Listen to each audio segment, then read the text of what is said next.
You know that there is this memory that used to haunt me for years.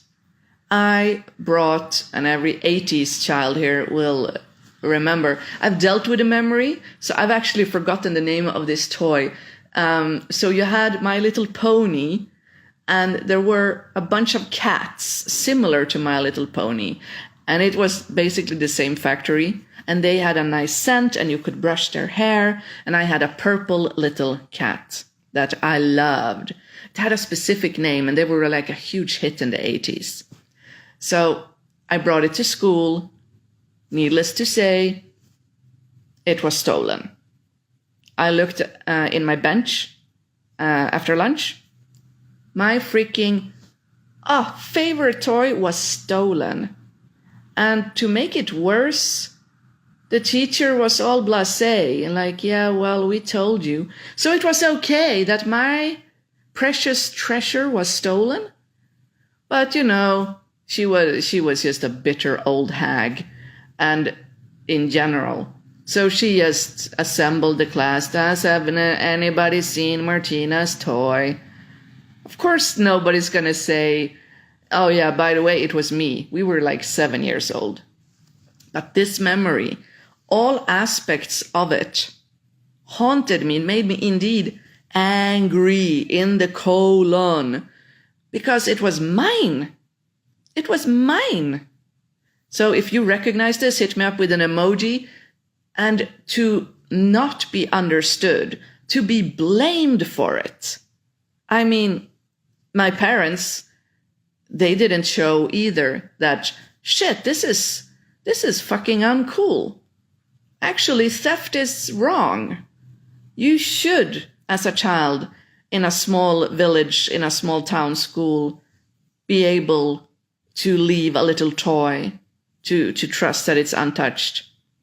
No, I was wrong. Victim blaming, of course. Like 1989 in North Sweden, victim blaming was obviously rampant. So what I did with this child, I told her. I told her the truth. No, it sucked. Damn, you love that toy. Oh, girlfriend, holy shit. That's unfair. And I felt this enormous relief. Like, really? I was not bad for being sad? No! You are a good person. And in my mind's eye, I gave her the toy back, and I even gave her other toys that she wanted, because we can do that. You can go back to that memory where you feel that something was wrong, that something was taken from you, and you can give it.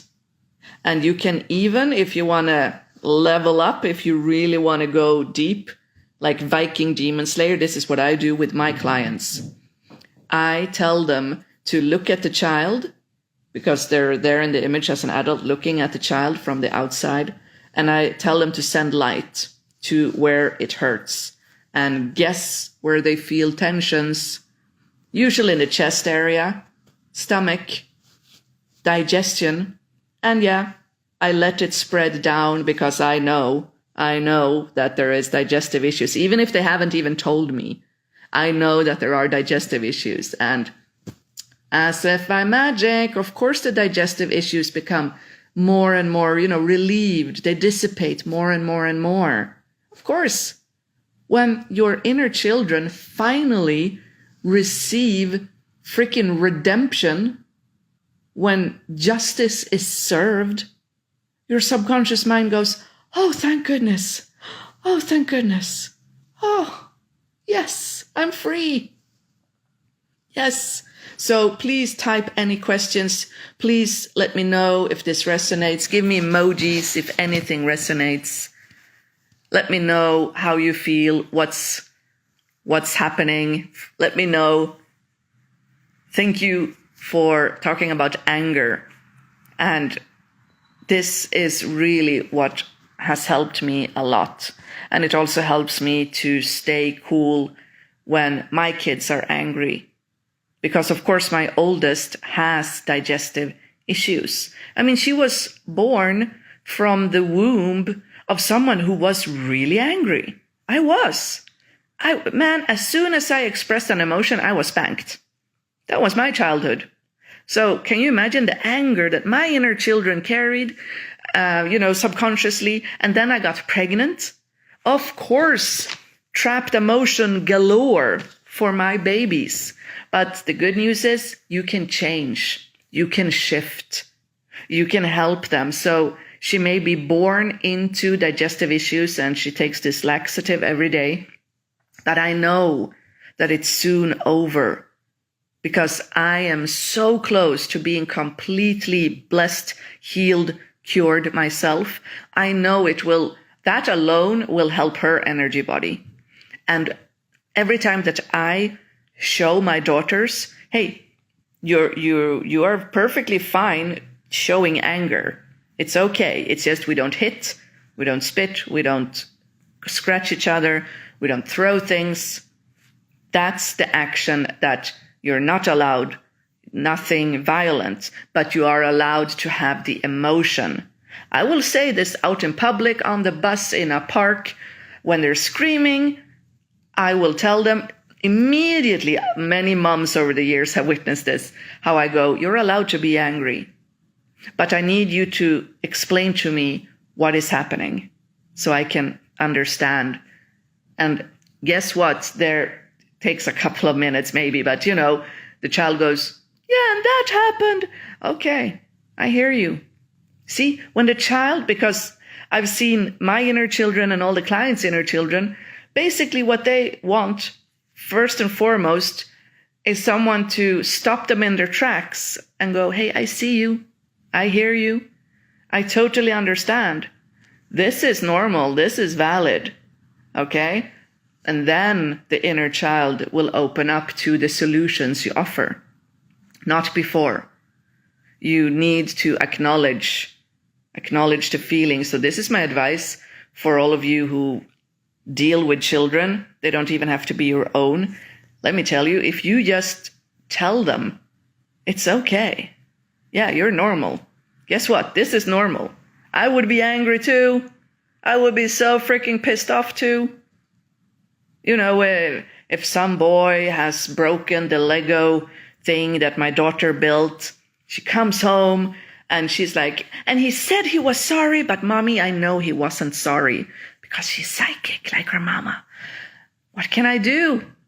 Well, I can tell her, man, I hate it when people are not sincere. I know.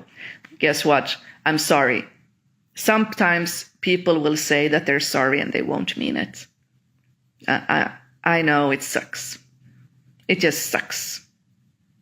See, I can't solve it. I can't make the boy mean his apology. I can't change the situation, no. But I can acknowledge my daughter's feeling in that moment. I can tell her, yeah, man. And most importantly, I will not do what normal adults do. You're imagining things. Of course he meant it. No. When your child's or the child that you are, get to hang with or interact with, when they have a feeling and you know that they are correct, don't edit the feeling. Let's not censor it, because that is their intuition. And we need to foster the intuition of our children on the planet.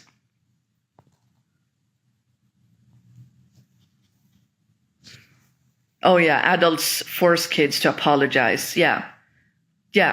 The forcing of the apology, that whole situation is just 100 years ago. I understand it because we were less mature as humanity. But today, make the child understand, when you ruin something for someone else, it's sad for their effort to just be in a big pile on the floor. How would it feel for you if someone broke the thing you built?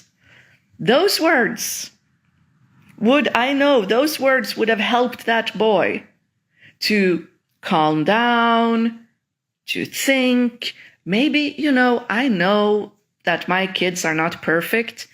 Maybe my daughter actually provoked him in some way. Maybe, I don't know. Since no adult was there, maybe it went back to until lunchtime, 2 hours earlier. Something else happened. Who knows? But nobody takes the time in this day and age to talk to kids properly. It's very rush. So we will never know. But when we acknowledge the child in the moment and help them feel their feelings, they need our mirroring so they can get guidance. Yeah, I can see that you're angry. I can see that you're upset. Maybe ask, so what happened before you felt the need to break that thing? But staff today, they don't have the time. So any thoughts, any further questions about trapped emotions, you guys? Because there's a lot. And we've talked a lot about anger now, which is an important feeling. Anger can be transformative. Anger can be good, but then it needs to be released completely, and we breathe, and then we let it go, and we need to ramp up our vibration again. With me, it's listening to BTS, K-pop in general. That's how I ramp up my energy, lighting candles. I have my little altar going, and reading a book, maybe writing in my journal. Trapped emotions connected to throat problems. Ooh, that's interesting.